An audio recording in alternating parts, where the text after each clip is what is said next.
వేల కోట్ల రూపాయలు దేశాలు దాటి వెళ్ళిపోయినాయి అని చెప్పని, అంటే వీటన్నిటికీ విషం చిమ్ముతూ చంద్రబాబు నాయుడు గారి గూట్లో చేరినటువంటి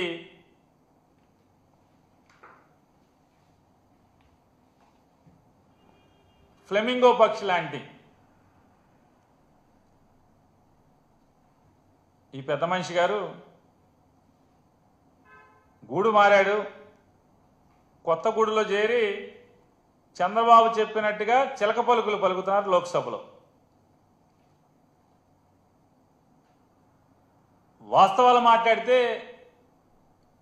ఎవరికి ఇబ్బంది ఉండదు, కానీ చంద్రబాబు నాయుడు మెప్పు కోసం